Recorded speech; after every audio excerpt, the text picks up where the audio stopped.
Classement des meilleurs primes de l'histoire de la WWE, c'est parti. Alors ça a été fait en Space sur X par Joe il y a quelques jours et j'ai trouvé le classement hyper intéressant, on va regarder ça ensemble. On va avoir le chapeau 4, Mid Carter, Rey Mysterio, Seth Rollins, Sheamus, Rob Van Dam, JBL, Dolph Ziggler, Kofi Kingston, Goldberg. Chapeau 3, Chris Jericho, Triple H, Eddie Guerrero, Mick Foley, Chris Benoit, Jeff Hardy, Edge Styles, Drew McIntyre. Chapeau 2, Main Eventer, Brock Lesnar, Undertaker, Randy Orton, Daniel Bryan, Shawn Michaels, Batista, Edge, Randy Savage. Chapeau 1, Stone Cold, The Rock, John Cena, Roman Reigns, Hulk Hogan, Bret Hart, Kurt Angle, CM Punk. Il y a 2-3 trucs avec lesquels je ne suis pas trop d'accord et sur lesquels je voulais revenir. Globalement je trouve le tableau vraiment clean. Alors pour commencer dans le chapeau 4 au niveau des mid-carrières, Rey Mysterio effectivement 2005-2006 en termes de prime, c'est là où il devient champion du monde, c'est là où il prend le Royal Rumble, etc.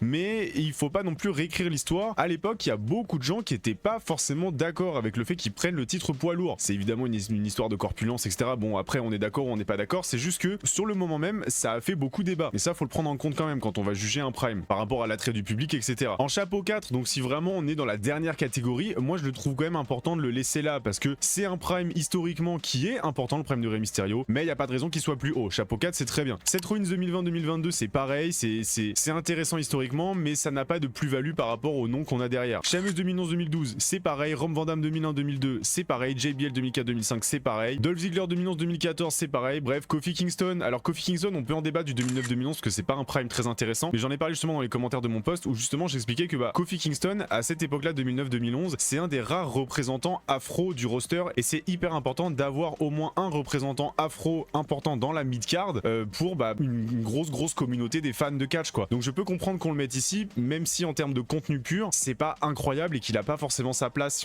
si on traite juste de contenu. Par contre, en termes d'importance et d'impact, il faut le laisser dans ce chapeau 4 là, il doit être présent dans le tableau. Goldberg 2003-2004, j'avoue que j'ai un peu de mal à le mettre dedans. Pour moi, je l'aurais vraiment pas du tout mis dans ces chapeaux là, je l'aurais même pas mis dans le tableau parce que le vrai prime de Goldberg c'est WCW, c'est fin des années 90. Donc je vois pas trop ce que Goldberg VVF 2003-2004 fait ici. Il a été impactant, pour moi il a été plus impactant du côté de la WCW que de la VVE. Bon, il est là, je l'aurais pas mis dans le tableau.